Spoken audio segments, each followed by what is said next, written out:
Quand on construit un parfum, on peut associer des images, des sons, des couleurs. Nous sommes des interprètes, c'est-à-dire qu'on connaît une partie du langage olfactif, on sait retraduire. Le langage olfactif, tout le monde le comprend, tout le monde sent, mais peu de gens savent le parler. Nous, on a la chance de savoir un peu le parler.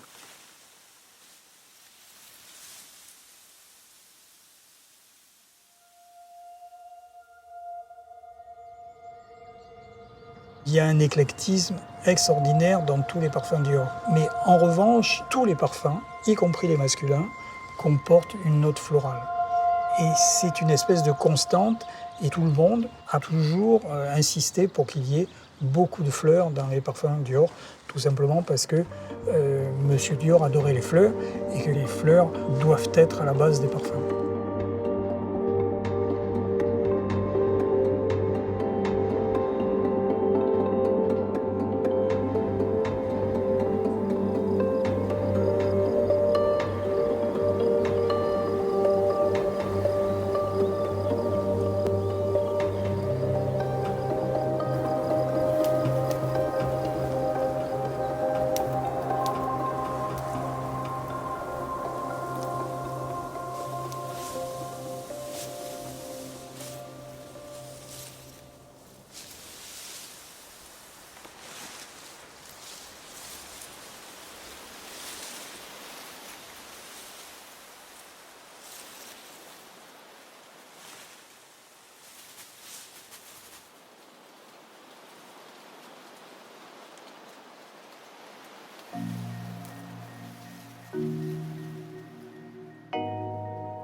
François passe régulièrement sur l'exploitation, surtout en période de floraison, lorsque les couleurs et les odeurs sont exceptionnelles, sont extraordinaires.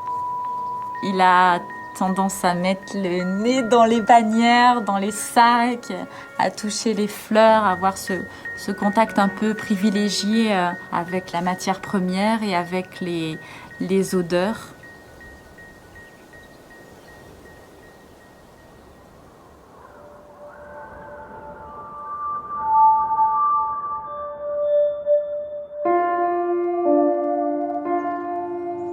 Le château La Colle-Noire, c'est à peu près une vingtaine de kilomètres de Grasse, et c'était la maison de villégiature de Christian Dior. C'est une maison ancienne, et c'est ce qu'il aimait, d'être entouré à la fois par une certaine authenticité et sans doute un certain classicisme, et en même temps qui est ouverte à la lumière et à la mer. Il faut bien voir que Grasse est coincée entre la montagne et la mer. Tout ceci fait que l'on a non seulement une hygrométrie, mais une température idéale pour les plantes, notamment les floraux. Ce domaine a toujours été un domaine où il aimait cultiver des fleurs.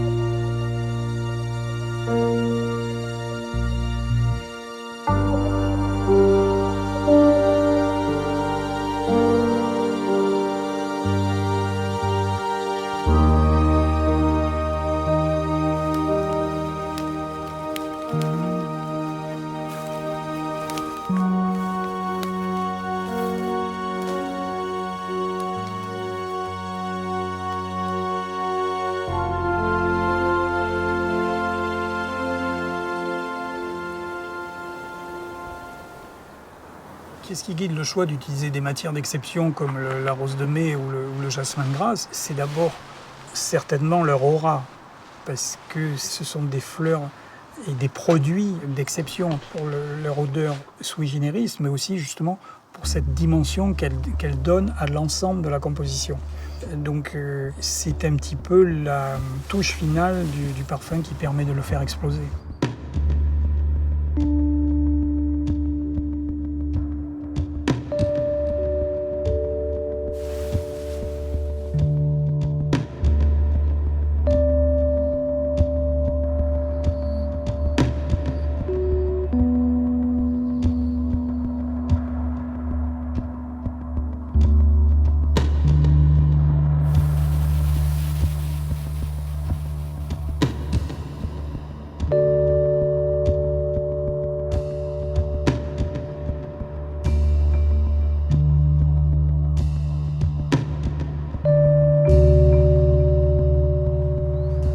Mais qu'est-ce que représente Grasse aujourd'hui? C'est d'abord toujours un savoir-faire. Ça a été transmis de génération en génération, les techniques ont évolué, mais le savoir-faire est toujours là. Il y aura toujours une résonance.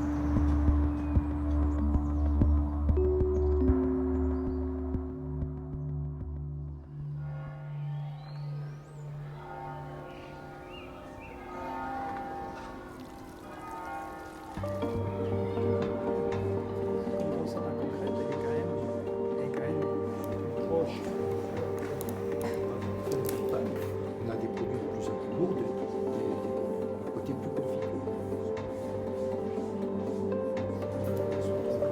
Côté fleurie visuelle, etc. Et le côté classique, quand elle est fraîche, plus fleurie. C'est un véritable plaisir pour un parfumeur de pouvoir utiliser du jasmin pays. La richesse du terroir est irremplaçable. Il faut 10 000 fleurs de jasmin qu'on en ramasse une à une pour faire 1 kilo de fleurs de jasmin. Il faut 600 kilos de fleurs de jasmin pour faire 1 kilo d'absolu. C'est-à-dire que lorsque vous avez 1 kilo d'absolu, ça représente 6 millions de fleurs. 6 millions de fleurs. Ce qui est intéressant, c'est que de sentir le produit qu'a fait un parfumeur, c'est d'essayer de découvrir ce qu'il a fait. Et il y a une idée derrière. Il y a une idée, c'est un artiste, il a voulu représenter quelque chose, soit une image, soit une féminité. Ce qui nous rapproche de François de Machy, c'est que lui et moi, nous sommes des passionnés.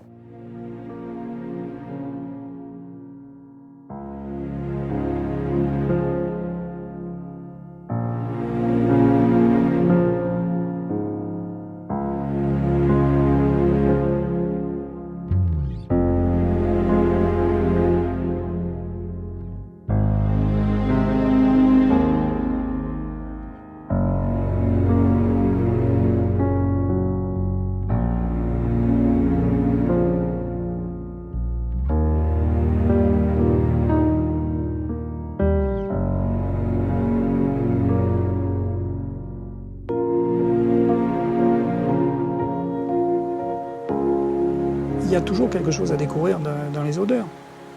Et c'est vrai que c'est sûrement dans les voyages où vous trouvez le plus de sensations, en tout cas nouvelles, d'aller à la fois vers l'autre, mais rencontrer des choses différentes.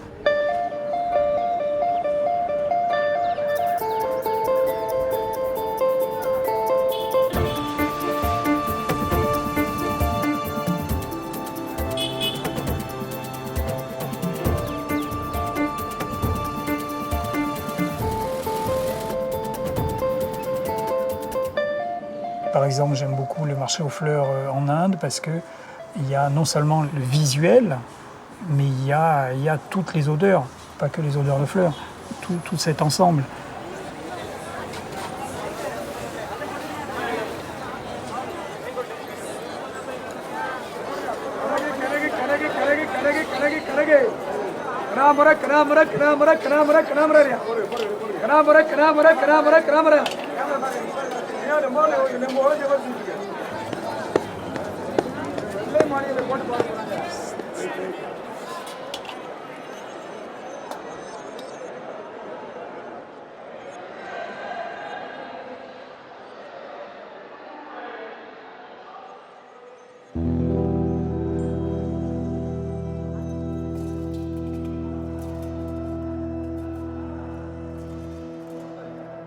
C'est un pays de couleurs et de vie.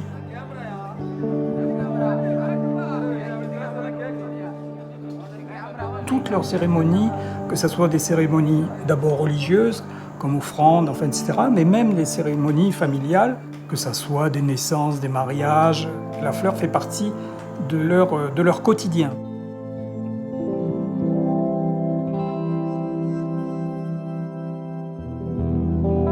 C'est une fleur d'apparat. Il y a à la fois une esthétique, il y a à la fois une odeur, bien évidemment, et puis il y a aussi une dimension très mystique. C'est la fleur des dieux.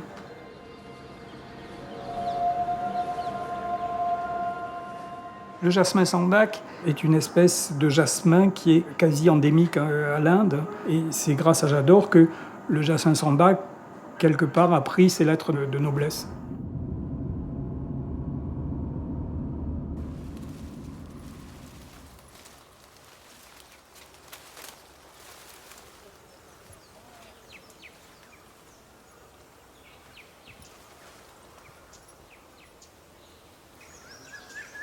Quand c'est ramassé sous forme de boutons, ça ne sent pas.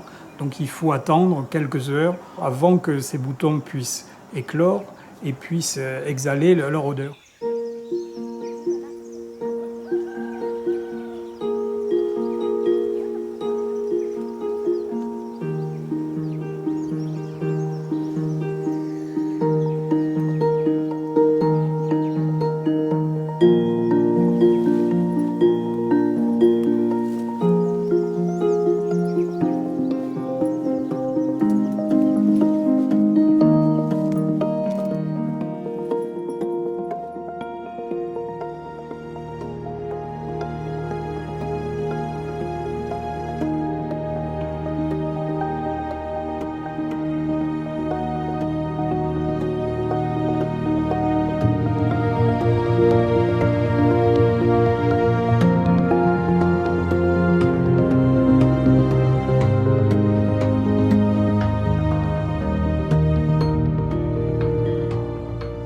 Ils sont livrés en milieu d'après-midi sous forme de boutons.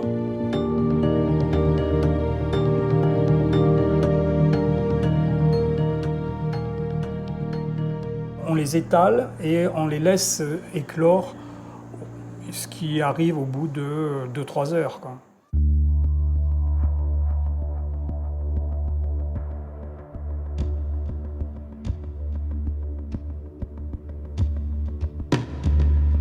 C'est vrai que comme beaucoup de fleurs, elles ont tendance à s'ouvrir le soir pour pouvoir exhaler le maximum d'odeur et pour pouvoir attirer les insectes afin d'être pollinisées plus facilement.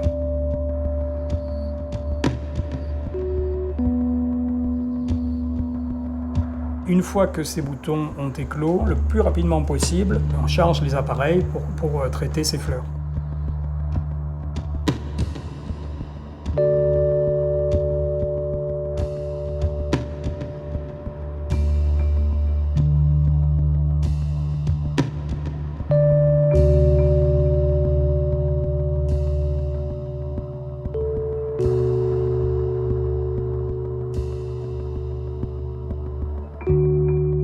Tous ces produits-là demandent énormément de main-d'œuvre, énormément de travail, et il ne suffit pas d'avoir les fleurs, de faire pousser les fleurs, mais il faut aussi les transformer. Il y a une action de l'homme qui est très, très, très importante.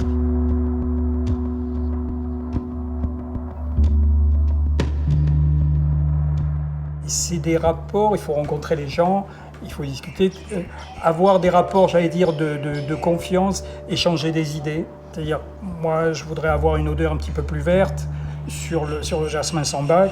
Ils vont réaliser des essais pour faire une extraction lorsque les boutons sont au début de leur éclosion plutôt qu'à la fin. Donc c'est ces rapports-là qui sont très importants.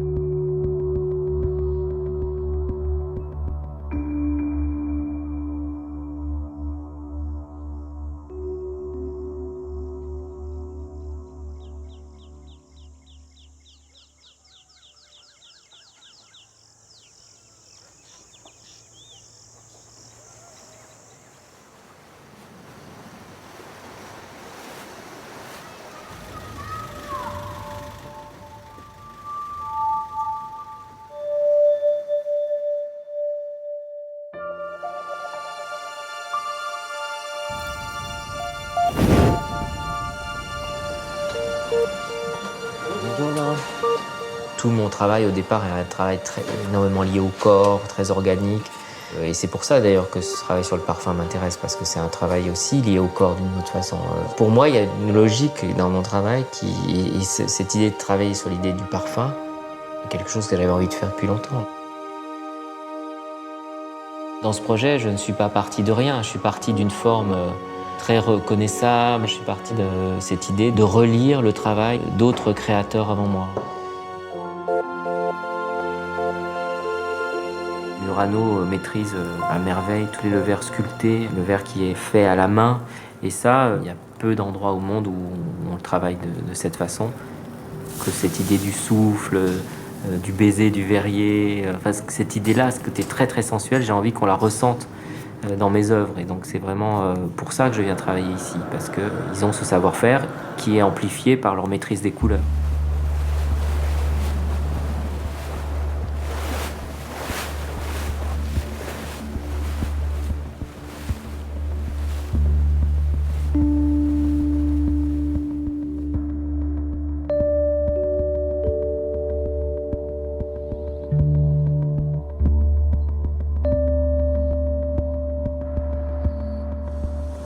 Ben ça, c'est la façon la plus ancienne au monde de décorer le verre.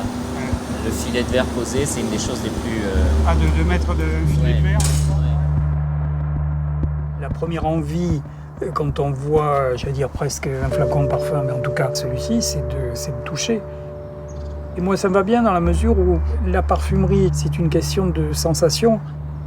Et moi, j'aime bien la spirale parce que je trouvais qu'il y avait une allégorie du parfum qui s'envolait.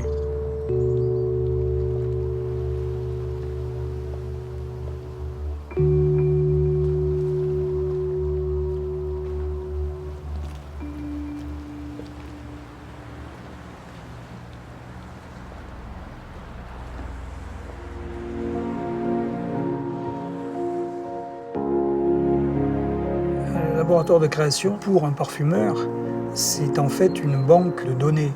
Et ces données sont soit des matières premières, plus souvent des extraits de ces matières premières ou des essences de ces matières premières. Il faut savoir que chez nous, on en a à peu près à notre disposition environ 2500. Mais en revanche, on travaille avec 600 qui sont référencés. Mais on a besoin de cette richesse. Et une des raisons des voyages, justement, c'est d'aller chercher les produits sur place, car les idées arrivent aussi sur place.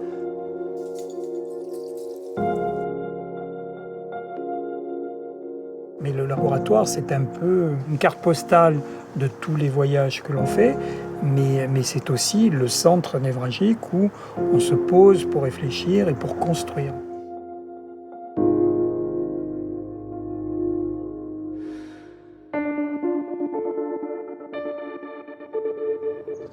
Le plus émouvant, c'est quand vous croisez une femme dans la rue qui porte votre parfum, autrement dit qui porte votre idée quelque part.